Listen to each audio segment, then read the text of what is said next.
Siap. Silakan Pak Asnawiwar. Silakan Pak Asnawi.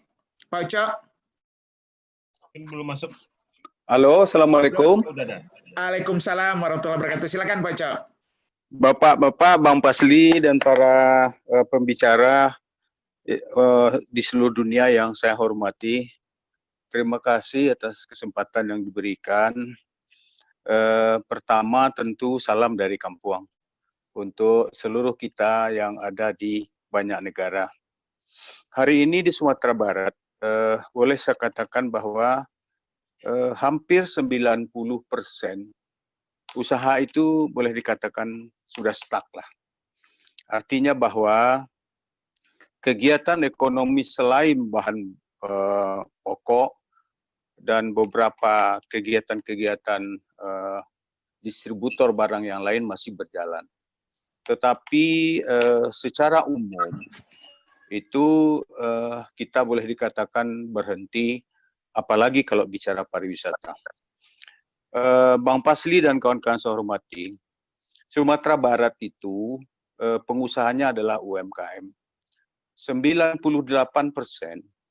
itu terdiri dari UMKM yang hari ini boleh dikatakan sudah tidak ada kegiatan, kecuali sedikit yang agak besar ekspor yang masih berjalan, yang dikarenakan kontrak yang telah dibuat sejak beberapa waktu yang lalu, itu yang berjalan.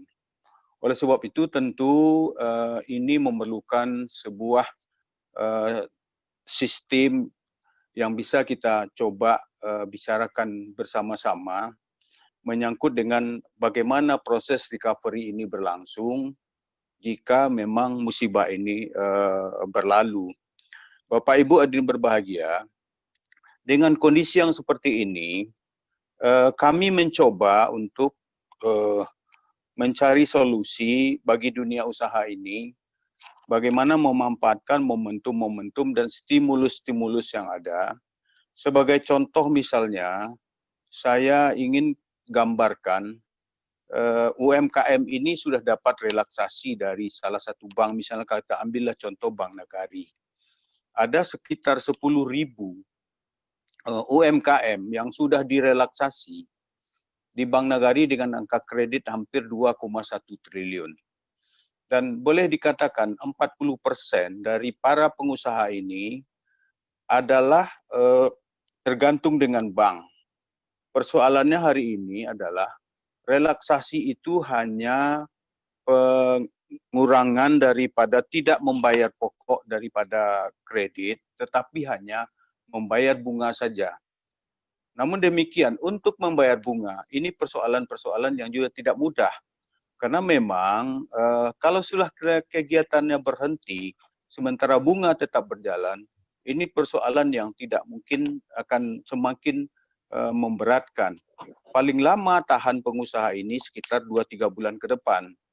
Perumahan tenaga kerja sudah berlangsung terus-menerus dan hari ini sudah mendekati angka 10.000. Halo? Jadi oleh sebab itu dengan perumahan karyawan ini akan menyebabkan terjadi banyak hal yang tentu saja akan menyulitkan Sumatera Barat.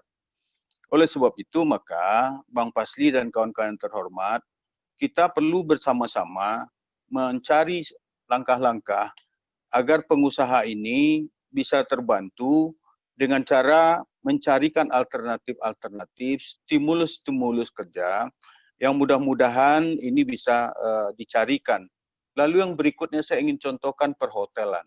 95% hotel sudah berhenti. Dan boleh dikatakan dari 95% hotel yang berhenti itu karyawannya sudah dirumahkan.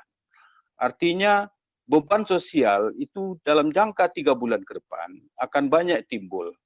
Bantuan-bantuan dari pemerintah yang hari ini mulai dibagikan itu tidak memiliki data tentang orang yang diberhentikan ini atau dirumahkan ini. Kenapa? Karena memang ketika mereka bekerja, mereka tidak terdaftar sebagai penerima bantuan.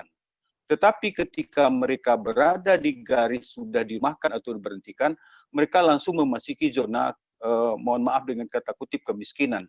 Waktu dulu mereka berada di near poor, artinya mendekati kemiskinan. Nah, inilah sekarang jumlah yang hampir puluhan ribu, yang sudah melewati puluhan ribu, itu sekarang mendekati angka kemiskinan. Dan mereka mencari bantuan, seperti apa mereka bisa hidup. Nah, inilah problem utama Sumatera Barat hari ini, yang mudah-mudahan ini, tambahan sedikit lagi Bang, mengenai juga ini menyangkut daya beli Bang.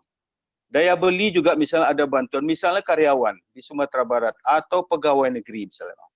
Itu pada umumnya pegawai negeri di Sumatera Barat itu, mohon maaf dengan tanda kutip, itu sekarang gaji boleh dikatakan tidak diterima ke golongan-golongan yang menengah ke bawah itu. Artinya bahwa SK-SK mereka sudah tergadai.